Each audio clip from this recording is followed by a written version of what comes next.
Good morning, our dear viewers. I want to welcome you once again to this lovely Friday morning as we handle our weekly lesson digest, broadcast to you live from MASHS Media Studios.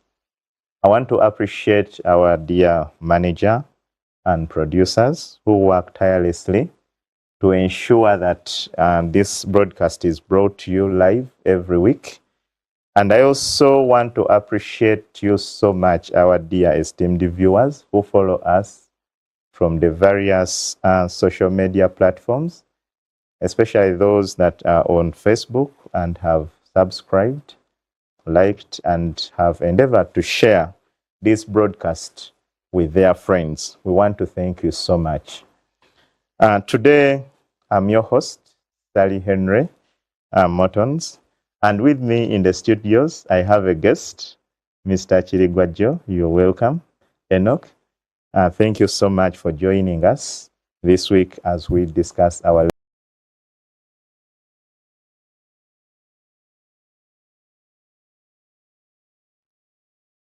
good morning, our dear viewers. I want to welcome you once again to this lovely Friday morning as we handle our weekly lesson digest, broadcast to you live from MASHS Media Studios.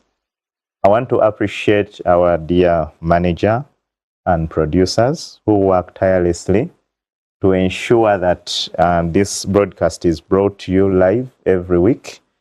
And I also want to appreciate you so much, our dear esteemed viewers who follow us from the various social media platforms, especially those that are on Facebook and have subscribed, liked, and have endeavored to share this broadcast with their friends. We want to thank you so much. Today, I'm your host, Sally Henry Mortons, and with me in the studios, I have a guest, Mr. Chirigwajo. You're welcome. Enoch, thank you so much for joining us this week as we discuss our lesson. And as usual, I have a team of my panelists that will introduce themselves, after which Luke, you will give us a word of prayer to start us off. A very good morning to you, our viewers. My name is Chigonya Ronald. Thank you for being live with us so that we can digest the lesson together.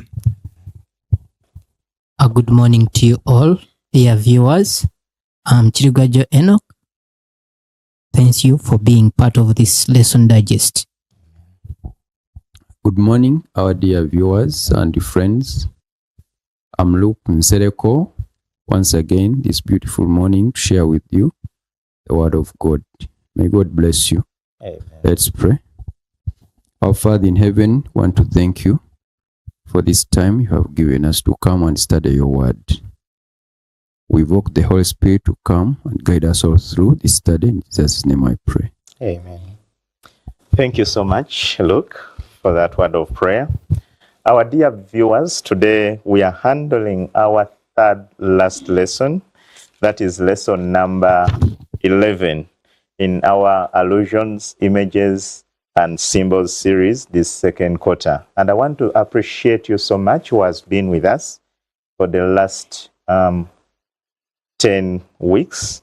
It has been a very marvelous time, and I want to believe the Lord has blessed you as He has during our studies. Even this week, we are continuing with our exploration of stories in the Bible that prefigure last-day events using real events and people that God is using to help us understand and see things from His perspective. When very challenging situations come, sometimes we tend to ask where God is when things happen unjustly, but God is going to help us to understand why things happen the way they are. And probably from our study, we shall be able to get strengthened by the study that we're going to have. Today, our lesson is centered on two women and Esther. Now, of course, we've been handling prophecy in the Bible, and we know very well that God uses the image of women to represent his church. And it shows us how much God cares about us. And it is not a coincidence that he's using the stories from these two women, their background, the challenges that they went through, to help us draw lessons that are going to help us walk in our Christian journey, to navigate the challenges that we face, and maybe to help strengthen someone else. I know, our dear viewers, that we may have a few people that have their stories that tend to resonate with what we're going to discuss today. I want you to be comforted that God cares for you. He knows what you're going through, and at his appointed time, he will surely come through for you. So, as we go through our lesson today, we're going to have a memory text that is coming from the book of Esther, chapter 5 and verse 2. Brother Luke, if you're there, kindly read for us that memory text. Esther, chapter 5, verse 2.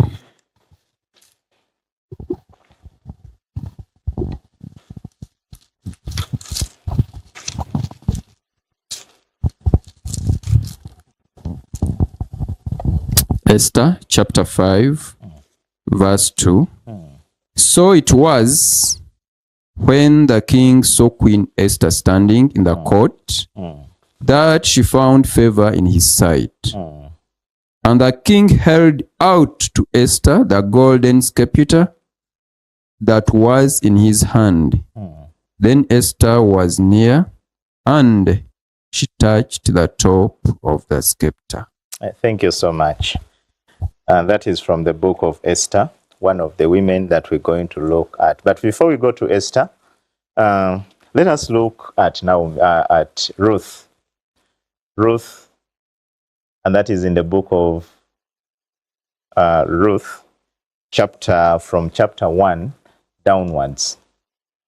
Now, in that book, Brother Ronald, we begin with a story of Naomi, her husband, Elimelech, and their two children, Mahlon and Chilion, that moved from their land. A land that, ironically, when God was giving it to them after their liberation from Egypt, he called it a land of milk and honey. And the town from which they were moving, it is named Bethlehem, which means a house of what? Of bread. Meaning that it would have been expected that this house of bread has enough to sustain its people, plus the people that are out there. But we are seeing them moving from that land. Why? Because there was famine in the house of bread. And they are going, this whole family is moving to a foreign land, a land that was historically an enemy to Israel, sorry. And that is where they want to get refuge, to get something to sustain them throughout this period of famine. I think that is very ironic. A people of God moving to a foreign land. Now, when you look at all those things, Ronald, what does that tell you about God? Especially when these people are going through, people that are called by his name are going through challenges. You know, doesn't that seem to support critics who say that either God is not there, if he's there, he does not care for his people, or if he cares, he's too weak, that there are some challenges that he cannot get involved in. What does that tell you? Thank you, Elder. The world will always criticize Christians. The world will always come in to criticize anyone whose faith is being tested. But then we have an opportunity to learn from these two ladies, Esther and Ruth. At least they will give us a glimpse of what God can do behind the scenes that we might not even know. Yes, they might think that things have gone out of God's hand, but what we are going to learn is that God is always in control. What I want us to learn is we're going to pick it from the book of Judges. We're going to be reading the last chapter and the last verse of that very book. Judah went to dwell in the country of Moab, he and his wife and his 2 sons. Okay, to carry it from there, from the book of Judges, you know, the Bible is very much, can I say, it's in synchrony with each other.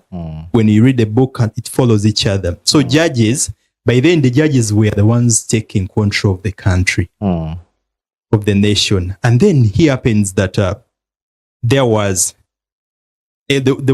God's people used to do as they please, as they wanted. In other words, they went off God's plan and used to do the sinful ways. What we are seeing here, when we begin the book of Ruth, is that there was a famine. And we are calling Bethlehem, Judah, a house of bread. But we are seeing God picking away that bread for some time. Then they pray to God so that God can intervene, because he has always intervened in the issues of man. But what we are seeing, him carrying his family, going to foreign land. When they reached the foreign land, still, what happened? The head of the family died. When the sons reached there, they had to intermarry. They had to marry the Moabites from the land of Moab. They married Orpah and then Ruth. Themselves, the 2 sons also died. And I think that was a very big tragedy for the lady called Naomi. You're seeing your husband die, children die. In other words, in fact, when you read the Bible here, there's a time she says that my name should change from Naomi so that I can be called Mara, which means bitter. I mean, she felt like God had left her. But what we're seeing here is the way that Naomi was losing faith at some point. God, because what we're saying, that God has always done wonders for him. To begin with, the husband, his name was called Elimelech, which means my God is king. Your God is king, and you don't trust him to pray to him to intervene in this. Naomi's name meant present. I mean, in other words, our God is always present with us. You just need to call unto him. But then they went into their land there. The sons married. Even after the 10 years, their wives, they married from Moab, never had children. You see? What we are seeing here is another consequence of sin. We are seeing famine, we are seeing death, and we are seeing God stepping aside to let man take control as he's willing to do. But then, what we shall be seeing here is that finally, God is not letting his people, like, for example, let me leave them on their own so that things can fall apart. What we are going to be seeing later on is that finally God is going to bring back these people back to the land, Judah, so that he's going to intervene into their issues right there. So God is always with them. As we said, Naomi, name means present. So God is going to intervene in them, and they're going to have a better life, as we shall see in the following subsequent lessons when ours is taking on. Thank you so much. When I looked at that lesson, the Israelites, Elimelech and his family, moving a friendly territory, a place where they knew that these were people of God, and going into a foreign land, an enemy territory, and the reception that they got from there. What does that tell you about how we're supposed to treat those that we consider to be our enemies? What lessons do you draw from that? Well, looking at the lesson that they were received to say, they were even given their son, the Elimelech's son got wives. Wives. I mean, they stayed there for more than a decade. For more than a decade, yes. I would say they got a good reception. It only comes back to us who call ourselves people of God, children of God. How we treat other people indeed reveals God's character in us. Oh, thank you so much. And also it shows us God's providence. That despite the fact that they had left, and I want to believe that these people were religious, they were very faithful to their God. But one of the things that we learn from that lesson, that sometimes even calamities befall God's people. Yes. And they can be led into exile, just like Abraham, just like who else went there? Joseph. Sometimes situations can happen, very bad things can happen even to God's people. But amidst all those challenges, I want you always to have hope, my dear viewers, that when such things happen to you, just remember that just like God was still with Naomi, even when she lost everything, his presence and his actions were seen through the masses of the enemies that were given to this woman. So sometimes God can even use your enemies to sustain you if you remain faithful.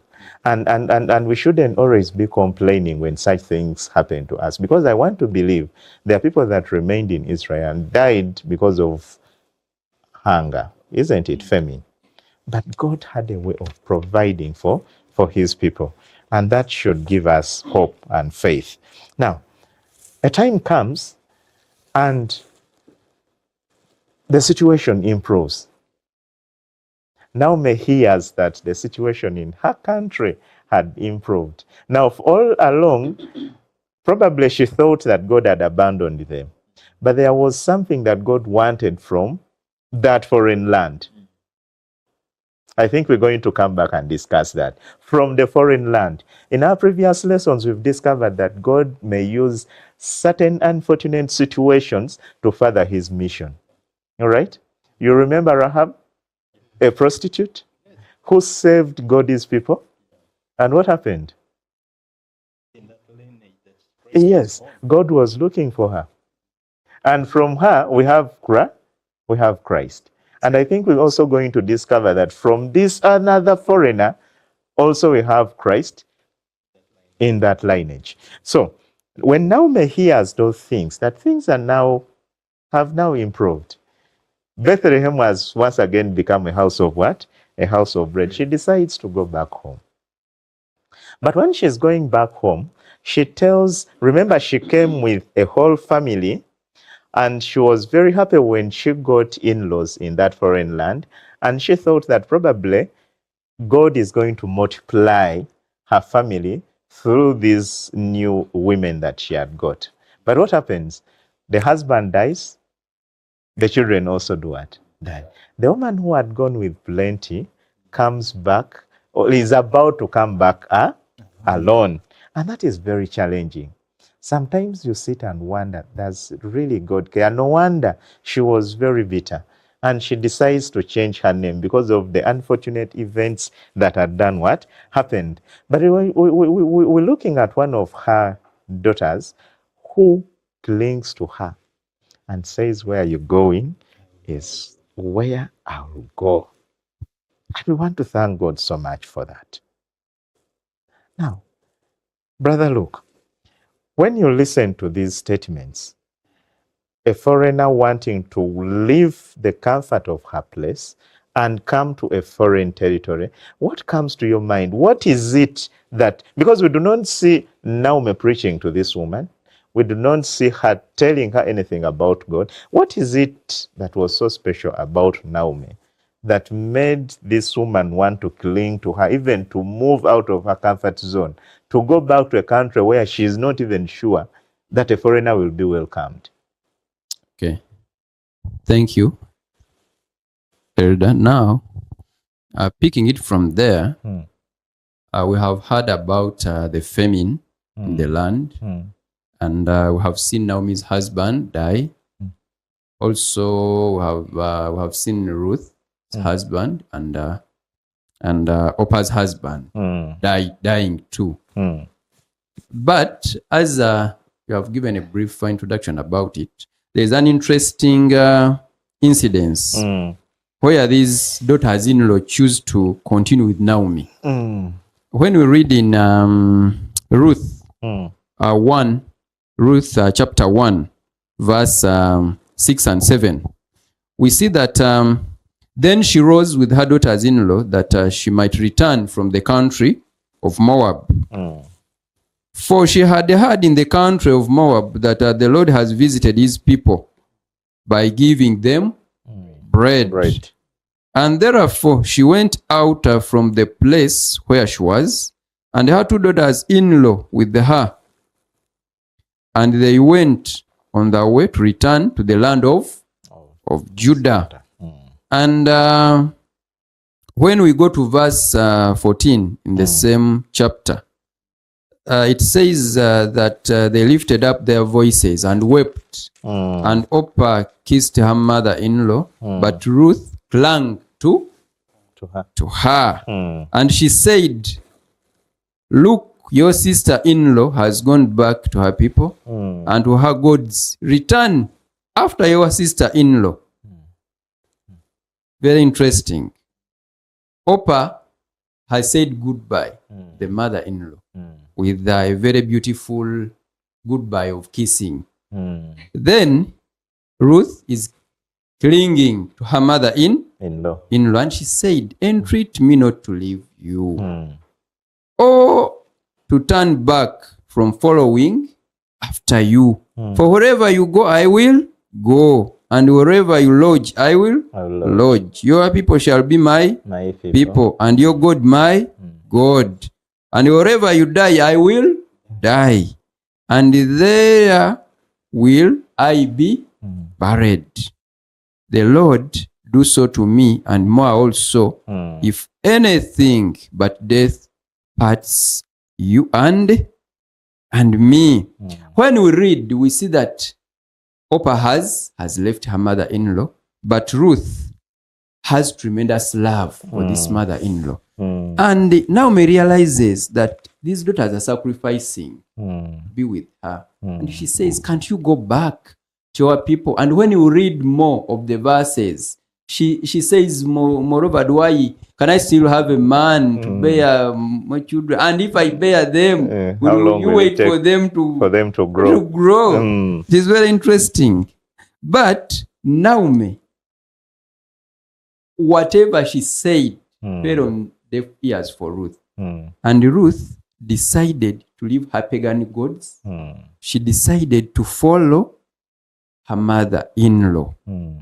And even make a commitment about converting to her God. Exactly. She made vows towards her mother-in-law. Interestingly here, when we read again in verses 18 and 19, it says that when she saw that she was determined to go with her, she stopped speaking to her. Now the 2 of them went until they came to Bethlehem. And it happened when they came to Bethlehem that all the city was excited because of them, because they have returned home. We know very well that Naomi had just left where? Bethlehem she's now returning. But she said to them, "Don't call me Naomi, call me who? Mara, for the Almighty has dealt very bitterly with me." Now, this is very interesting. She continues to say that I went out full and the Lord has brought me home again empty.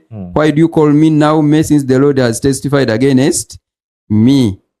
Now, God,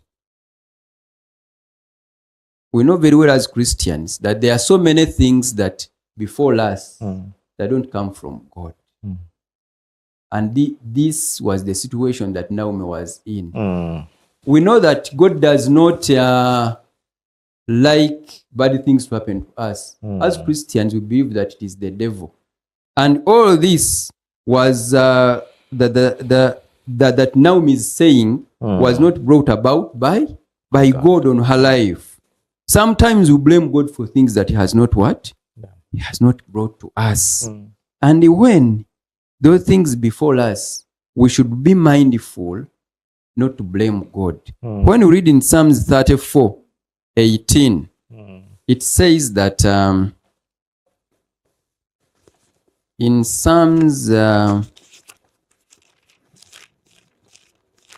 34:18, you want to read that verse? If anyone is there, can read. Yes. The Lord is Yes. Saves such as have a contrite spirit. Thank you. The Lord is near to everyone who has a broken what? Heart. Broken heart. We see a broken heart of Naomi when she returns home. Now, as I'm concluding, there is where Boaz comes in Ruth 2:5 up to 9. The good news, Ruth meets Boaz. Boaz is described as a type of Christ for in this lesson specifically. When she meets her, when you read in Ruth 2:9, we see Boaz coming into play here.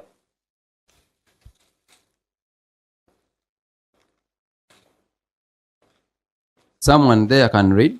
Ruth 2:9 says, Yes. let your eyes be on the field which they reap, Yes. and go after them. Have I not commanded the young men not to touch you? And when you are thirsty, go to the vessels and drink from what the young men have drawn. Thank you. We see Boaz taking care of Ruth. And something to learn here, that when we come to Christ as Christians, we stay there and he takes care of us. Yes. We see the care of Boaz. When we relate it to the care of Christ, we see him taking care to the extent of saying, I've commanded the younger men not to do what? We are under God's protection. We see him meeting the needs of Ruth at the moment. Go and drink from the water. Go and do this. That is Boaz, the type of Christ that we learn about. In Ruth 2, also 10 up to 11, we see Boaz being impressed of what Ruth has done.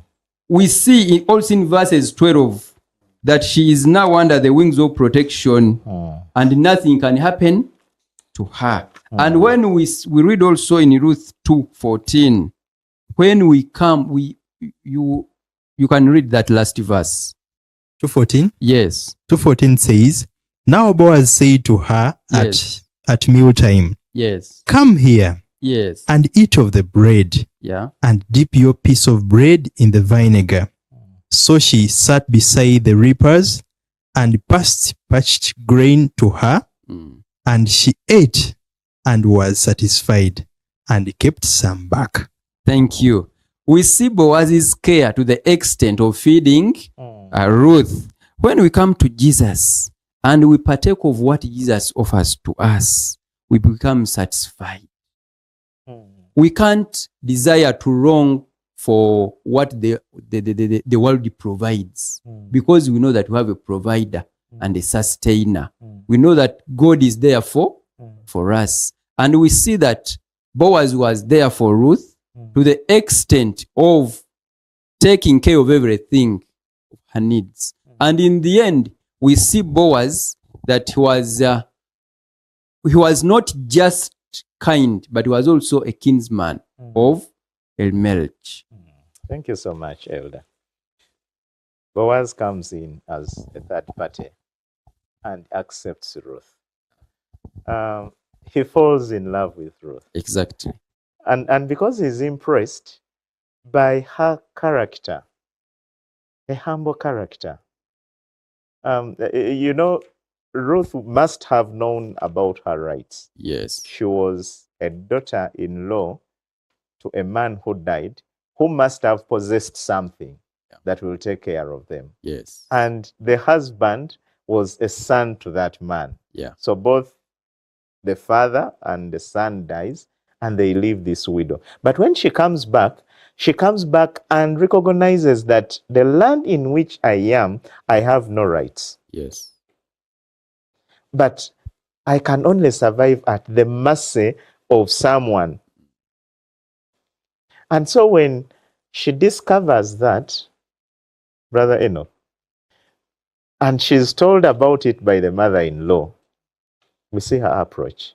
The way she goes and approaches this man who falls in love with her but cannot have her, because there is a next kinsman, someone very close who is laying claim to this property, both the woman and the property, but is much more interested in the property than the woman.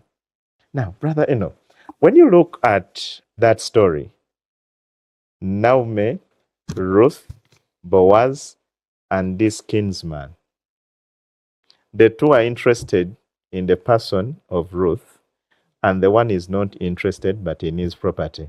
Does that resonate with what is happening, especially in the great controversy, where we have Satan and Christ? And Satan, because of our nature, is our kinsman. And then Christ. How do you relate the two? Thank you very much, Elder. You realize that in every circumstance in life, there is conflicting interests. You realize that there is one who is interested just in property, and there is one who is interested in a Ruth and even in the property per se. But the difference comes here. What God wills to be done and what is the best for us when it comes to Christ. You realize that Boaz had better interest and intent in his thought than the other. That's why when we try to compare the texts that were given to us and you look into Job, where God says to Satan, where have you been? And he says, I've been moving to and fro in the earth. And he asks him, have you seen my servant? Have you considered my servant Job? This calls us our attention to ask, we as who are living today, can God talk to Satan and ask him, do you consider my servant Enoch? By the way, before you go very far, when Satan says that I've been moving to and fro, that shows ownership. You cannot move to and fro a given property unless you claim ownership to that, isn't it? That's right.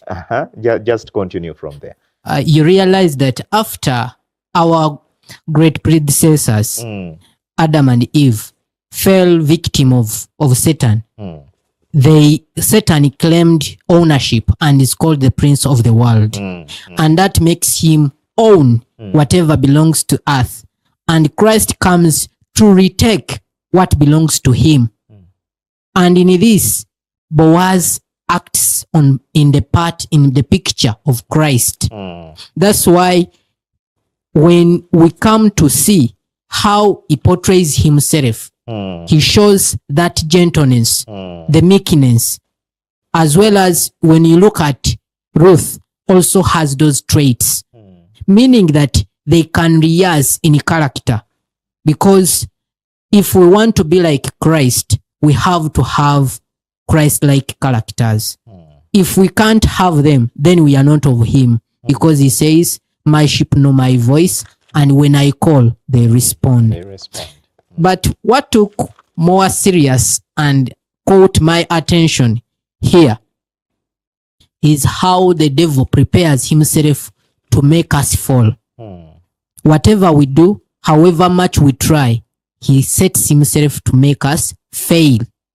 But God does not leave us alone.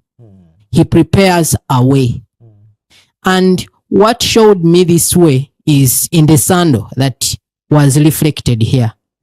We realize that this sandal is first seen in the book of Joshua, when Joshua appears to find an angel of God when they are going to battle to Jericho, and then asks, are you for us or for the enemy? And he's informed that he's on holy ground. Then he removes one of his sandals and presses it to show that there is someone superior to him. Then when it is reflected here again in Ruth's situation, it shows that Christ, who stands in for us, is always there to bring fair judgment upon our circumstances that we face. And he cannot let us suffer in his presence, yet we have done good. However much the devil may claim to have supremacy over us, but Christ stands above him as the superior judge and our victor and our mediator and advocate in this struggle. Thank you so much, Brother Enoch. The meekness and the willingness of Boaz to pay that price, to redeem, to get back that which would have gone. The love of his life reflects the love that Christ has for us. Yes. And the ultimate price that he pays in order to redeem you and me. And we thank the Lord so much for that. Now, that is Boaz as a antitype of a redeemer. When you go to the book of Esther, Brother Luke, we're going to find another character in the person of Esther, a young, very beautiful girl, but who is also a captive in a foreign what? A foreign land. And when circumstances happened beyond her control, she found herself thrust into the kingdom, the biggest kingdom at that time, as a queen. Sometimes God uses circumstances to put us in certain positions. But I want us to, Brother Luke, when you look at that story of Esther, a foreigner in a pagan land, being raised to the highest position, does that speak to you about God's provision? It does. And we look at the circumstances that are surrounding them. Do you think they understood when such circumstances, it is very easy sometimes when God does something good for you, it is very easy and we are very fast to appreciate, isn't it? We thank the Lord so much. Something good has happened. But then when things turn around, most of the times we begin to ask where God is. And we look for him and we fail to find him. Now, with that background in your mind, relate the story of Esther and Mordecai and Haman, who enters into their lives and wants to overturn the fortunes that God had brought them, the challenges that they go through. I want you to relate it with, because now these are people of God, right? Yes. When you look at those stories, do they reflect in any way what God's people are going through today? Thank you, Elder. The story of Esther. In the book of Esther, we have people like Esther, Mordecai, Haman, and the king, of course, and the other people in the story. But Esther is one of the books that you can read in a very short time because of the interesting circumstances in it. And is it inspired anyway? Because we don't see God anyway. It is. We don't see his intervention in Actually, there are some people who even question how inspired it is, because we see a series of events happening on by people's wisdom, but it is not people's wisdom. It was God. Okay.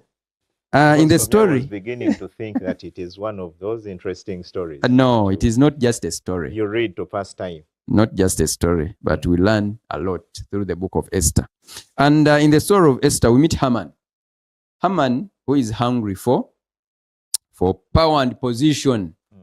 And he's given the greatest degree of prominence in the empire, above all the princes. That is in Esther 1, in Esther 3:1, where we see him being raised into great position. And unfortunately, we see also the same when we read Ezekiel 28:11 up to 15, when we see the devil also being talked about there, how he was made with all the beautiful what? Stones, the topaz, the sardius, the onyx, the jasper, the sapphire and all that. And we also see him also in Isaiah 12:15. The devil is also being talked about, Lucifer. We can find some parallels with Haman. And the evil, who was an evil antagonistic to the God's chosen people. Haman was evil when we read about his plans that he had. And he refuses to bow down to God's supremacy. That was Haman and Lucifer. Satan's overreaching intentions are revealed also in the story of the temptation of Christ. Bible readers, we know Matthew 4:8 up to 11. When Satan led Jesus to a high place and showed him his kingdoms of the world. And Christ, as we have seen, came to redeem the world and claim it as his own. And he did it as one of us. That is why he's referred to as who? The Son of Man. The Son of Man. And of course, he paid a very high price. Which price did he pay? Dying at the cross. And in the book of Revelation, we see also Satan's lust for power and worship to bring this world to the end. Don't forget, it was the same also with Haman. When people were told to worship him, and also Satan in the end times in Revelation. Actually, it is in 13:3. We shall not read because of time. It says that all the nations will be led to worship the devil. And when Haman notices that Mordecai, one of the God's chosen people, would not defer to him or acknowledge what he believed to be his right to worship him, was filled with wrath. That is in Esther 3:5. And he becomes determined to eliminate the what? The Jews in the whole, not even in the kingdom alone, but on earth. He was determined to eliminate them because of the fact that Mordecai didn't bow down to worship him. Now, when we read in Revelation, it is in Revelation 12:14-17 and Revelation 13:15. There are also some comparison of John, how John is describing God's remnant church, like Haman's description for God's people. When we read there, we shall also see something. But most importantly, as I'm concluding, the devil has laid claim to this world. We have already seen that the world is his. But the presence of people who stay loyal to God, who keep his commandments, shall not worship the devil and shall not acknowledge them belonging to the what? To the devil. And we see that in the great controversy, there are so many things that will come up for people who keep the commandments of God. And in the end times, actually, we shall have a lot of let me call it the world will detest us. We shall not be palatable to the world. And in the end, we shall be persecuted as people of Christ. And there are so many other things. We have a warning here that there are so many small things that test our faith. And we are asked not to compromise on them because the major war is ahead of us. Okay, thank you so much. that story is really very challenging. Faced with extinction, sometimes we are faced with the same.